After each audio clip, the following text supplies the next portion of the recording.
I keep my goals to myself, cause whenever I share it with folks, they get a look upon their face and their memory floats to a time where their goals and the stars ain't...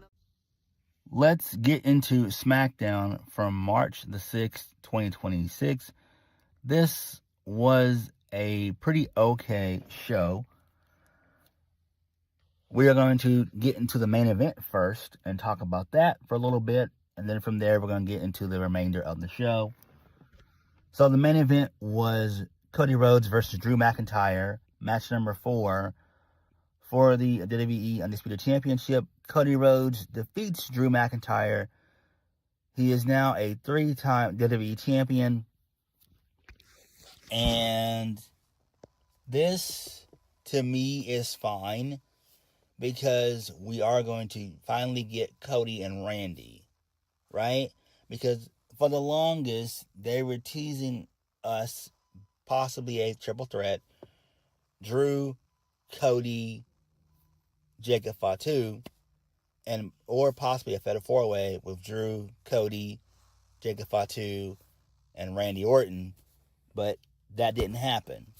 So this makes sense. Jacob Fatu cost Drew McIntyre his championship win. He cost him the title, which actually makes sense. So we are going to get Cody and Randy, which Randy should be a vindictive, bloodthirsty heel. And we're getting Jacob Fatu versus Drew McIntyre. So that's fine, and that makes sense. Those are better options versus a fatal 4-way, right? Because WrestleMania should always be must-see. So I'm fine with this. The match itself was pretty decent. Both men sold very well. You know, Cody worked on the knee of Drew. Drew worked on the shoulder of Cody. Cody ended up hitting a couple of Cody cutters. Both guys ended up trading each other's finishers. Drew hit the crossroads. Cody kicked out. Cody hit the Claymore. Drew kicked out. There was an announce table spot, but that was botched. It went horribly wrong. Cody was trying to do the crossroads, but the announce table buckled underneath, which was kind of funny. Then the fans chanted, "We want tables." So Drew ended up getting a table from under the ring. Well, actually, Cody did. Drew set it up. He powerbombed Cody through the table, which is fine. Then there was a couple rep bumps in here. Charles Robinson ate a disaster kick by Cody Rhodes because Drew McIntyre pushed him in harm's way. So then Cody called for another official. He hit the crossroads. Drew kicked out. Drew then headbutted the other official. So he went to search for a steel chair and went to, he was about to use it. Then Jacob Fatu showed up, stared down Drew McIntyre. Drew then ate a Cody cutter, followed by the crossroads 1, 2, 3. Because Charles Robinson, came to and counted the 1, 2, 3. So that's fine there. And Cody Rhodes wins. Again, this was the right decision. So we are getting 2 big matches. Cody Rhodes and Randy Orton. We're finally getting that match. And I'm fine with it. Sure, Drew losing the title sucks, but it is what it is. We should have known, we all should have known going in that Drew was not going to be champion long, right? I know some people online wanted Drew to walk in as champion. I was one of those people, but I'm actually fine with this. I don't hate this. This is not a bad decision here. I do think, however, that Cody Rhodes should lose to Randy Orton at WrestleMania 42. He should definitively lose to Cody Rhodes. To Randy Orton, right? Cody and Randy should be feuding for the remainder of the year, meaning Randy wins at Mania. He beats the ever-living shit out of Cody at Mania. We don't see Cody Rhodes for about maybe three to 4 weeks, and you continue their feud for the remainder of the year. You give us a blood feud because there's a ton of history and story between Randy and Cody. So I do like that. Drew and Jacob Fatu, that's fine as well too. So we get that. So that's good there. I do like that. That makes perfect sense. So this was a pretty good way to end the show. I do like this, however. I really do. I'm fine with this. So good stuff. Good stuff. All right, let's get into the beginning of the show. So we kicked the show off with Randy Orton. He cut a really long promo, basically, talking about how he's willing to do any and everything to be champion. So Randy says when it comes to main event at WrestleMania 42, he's finally going to be the one to main event this show, finally. He's only main evented WrestleMania twice. He says he feels different about the two possibilities. He says it's either Drew McIntyre or Cody Rhodes. It ends up being Cody Rhodes. He says it doesn't matter to him who it is. He's not leaving Vegas empty-handed. And his approach to Vegas will be the same. He's going to go to Vegas with a chip on his shoulder, and he's going to leave the new WWE Undisputed Champion. So, I do like this. Really good stuff. Again, the promo was very, very long. It went on about a good 8 minutes, basically. Then Trick Williams came out and got a really good reaction. Trick put himself over and everything else. And then Trick ended up eating an RKO for his troubles, which is fine, so that makes sense. So this is good. So Trick is fine. My thing is, what is Trick Williams going to do for WrestleMania? And I don't know. I know people have said that it should be Trick and Sami Zayn at WrestleMania, but that'd be dumb as shit. Like, why would you do that? That's something that you could do on SmackDown. That doesn't scream WrestleMania to me at all. That's just like an opener to SmackDown or a main event of SmackDown, basically. So, yeah, it is what it is. That'd be dumb as shit, though. But, this was fine. Promo segment was a little bit too long, but it is what it is. Moving on. This leads us into, Nick Aldis and Carmelo Hayes. They're both backstage. So this happened earlier on in the day. Nick Aldis tells Carmelo that he has an opponent for him tonight for the U.S. Open Challenge. So this leads us into the first match of the night. Carmelo Hayes defeats Dr. Wagner Jr. This match was solid here. Carmelo Hayes wins via the nothing but net. He retains the U.S. Championship. This is fine. Dr. Wagner Jr. is super over. He got a pretty decent reaction here. So the Portland crowd knew who he was, which was good.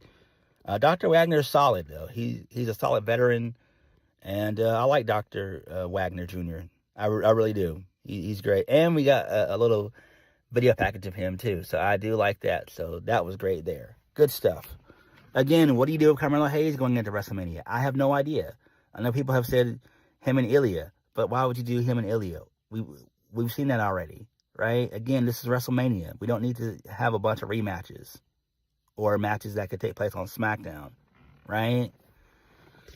But whatever. Moving on. This leads us into Kathy Kelly. She has a backstage interview with Ilya Dragunov, who tells her that he never wants to be other people and accept the title match if he keeps losing. He tells her that he learned from the greatest warrior he's ever known, his mom. She sacrificed and carried the weight of the entire world on her shoulders. When people call him a warrior, it means a lot. And until he can become that warrior again, he can wait. So the Miz shows up. He says in his day, he was taught to always say yes. Carmelo Hayes offered him a title match. Ilya said no. So Kit Wilson comes in and he tells him that his masculinity is toxic. Ilya says fighting is always the answer, and then he walks away. So Miz tells Kit that he's got this and walks away. Okay, that's fine. They should do Miz and Kit Wilson as a tag team. I think that would be fucking awesome there. That really would be awesome. I would like that. The Miz and Kit Wilson, that would be great. That would really be great. All right, moving on from that. This leads us into Nick Aldis again. He's backstage with R-Truth, along with Damian Priest. So the two of them are going to become a tag team now, and they are going to be participants in the tag team turmoil match. Whatever. I don't care about this. Drew McIntyre shows up. So he tells Nick Aldis that he has a chance to calm down and to be reasonable. Drew says he's the face of the brand, and they made an agreement that he won the title and there would be no rematch for Cody Rhodes unless he wins the Rumble or Chamber. Nick Aldis says that he does Nick Aldis to make it right. So Nick Aldis tells, what Drew's asking for is unreasonable, and is telling him time after time that he's going to let things happen the way they should. He says Drew went back on his word, so he went back on his, and he tells Drew to defend the title tonight unless he wants to forfeit. Drew says it always feels like it's Drew McIntyre against the world. Drew says he beat Cody before and he'll do it again.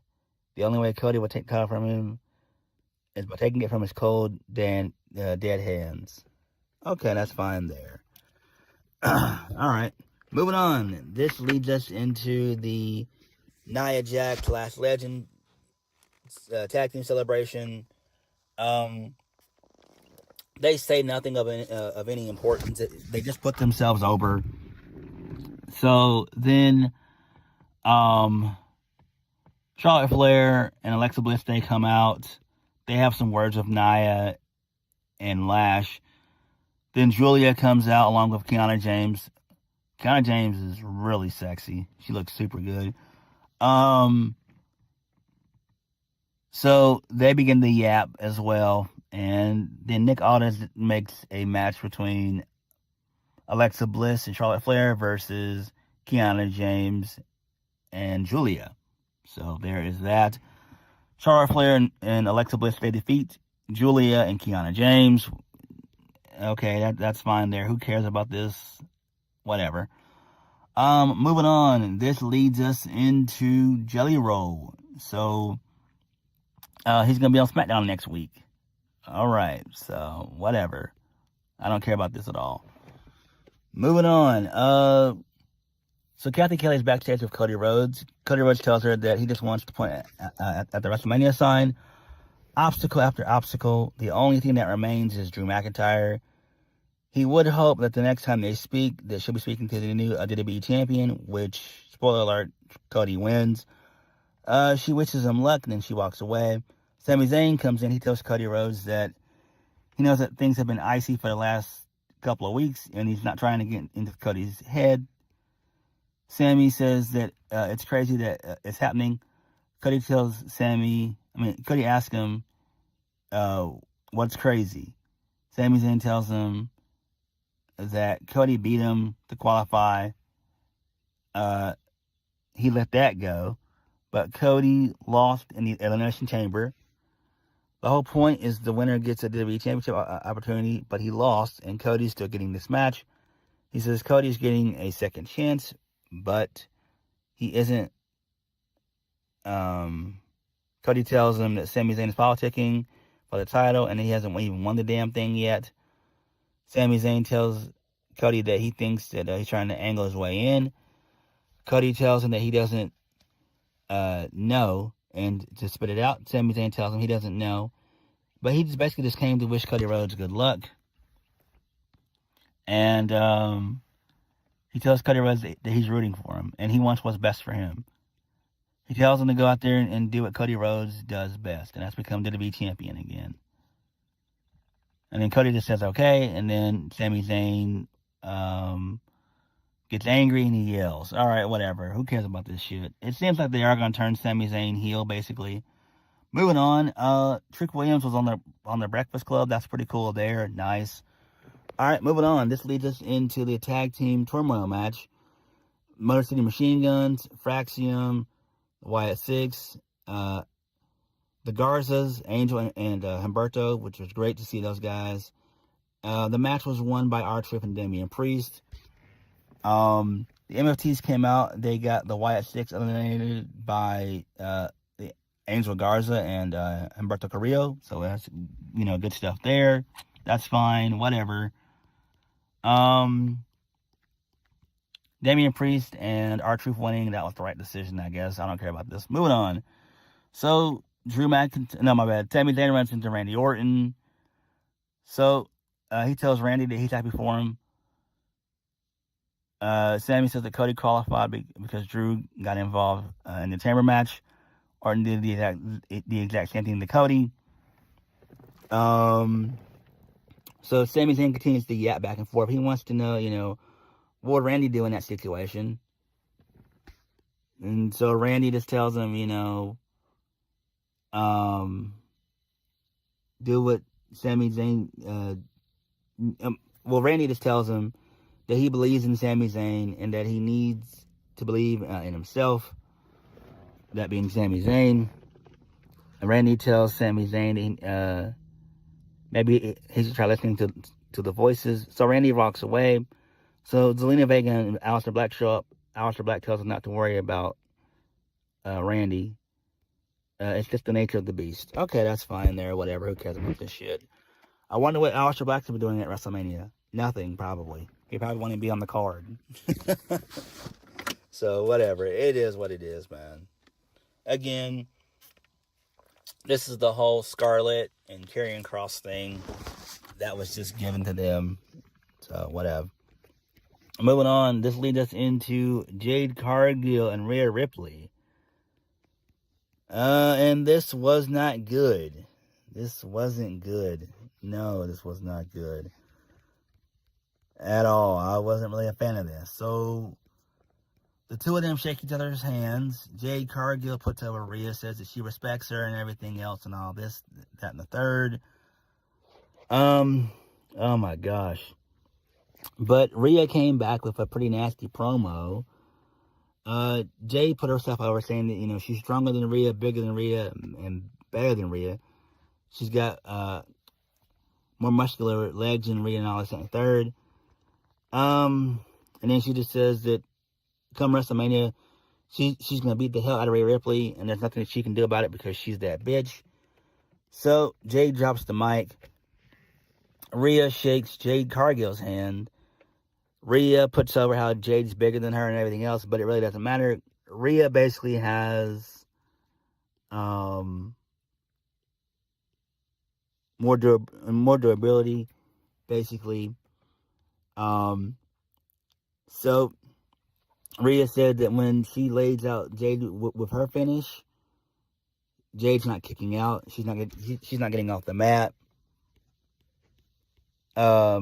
Rhea says that Jade just works out to look good. Rhea says she works out to survive, which is a really good promo there. So she says that Jade can do all the flexing that she wants. It doesn't matter because she's going to fight. And she's going to take that title from her. And she's going to do it with force, and there's not a damn thing she can do about it because she's that bitch. And so that was the end of the promo. So good stuff there. I do like that. That was pretty good. Pretty good stuff there. I like that. That was great. Moving on. This leads us into Johnny Gargano. He's still laying on a crate. Whatever. Chris Sabin and Alex Shelley, they try to cheer up Johnny. So then, the Motor Machine Guns, they go away. So, Candice LeRae tells Johnny that he needs to be Johnny Wrestling again. Alright, whatever. Who cares? Moving on, this leads us into a Bill Dallas video package. Uncle Howdy, I don't care. He says that he's going to get revenge on him solo. I don't give a fuck about this. Fuck this shit. Moving on. So, Johnny Gargano and Candice LeRae, they're out next. Johnny says it's time to remember who he is and who he needs to be. And that's Johnny Wrestling again. They realize that he's the best wrestler in the world and everything else inside the ropes. So he's ready to face anybody and everybody back in that locker room. And it's entered by Obafemi. Obafemi destroys Johnny Gargano. He hits about 4 or 5 running uppercuts. He hits the fall from grace powerbomb, 1, 2, 3, and that was it. So good stuff there. Although it seems like Johnny Gargano is probably done with WWE, more than likely. I could see him going back down to NXT probably, I think. Moving on, this leads us into Jade Cargill. She gets into it with B-Fab and Michin. I don't care about any of this shit at all. It seems like they're going to do the match next week, and they're going to turn B-Fab heel. She's going to align with Jade Cargill, and that makes perfect sense. So they're going to recreate the baddies. I wouldn't mind them adding Kiana James to the baddies. I think that would be great too. That would be excellent. That would really be good there. Hopefully that does happen too. I think she would be great. I really do. And we've already went over the main event. So basically that was Smackdown, man. That was Smackdown. And Smackdown, like I said before, was... Oh no, we forgot the Danhausen stuff. Who really cares? Danhausen just curses Miz and everything else. I don't care about any of this nonsense. This is a bunch of bullshit. Who cares? So that was Smackdown. Cody Rhodes, like I said, winning. That's fine. It makes sense. Him and Randy. At least we get that feud going, and that makes sense. That should make SmackDown a little bit more interesting. Everything else, I just don't really care about. I am kind of interested in Drew McIntyre and Jacob Fatu. I like that. That should be okay. But everything else on the show is just, filler, basically. It's just fucking filler. So it is what it is. What did you guys think of SmackDown? Let me know. Like, comment, subscribe. Peace.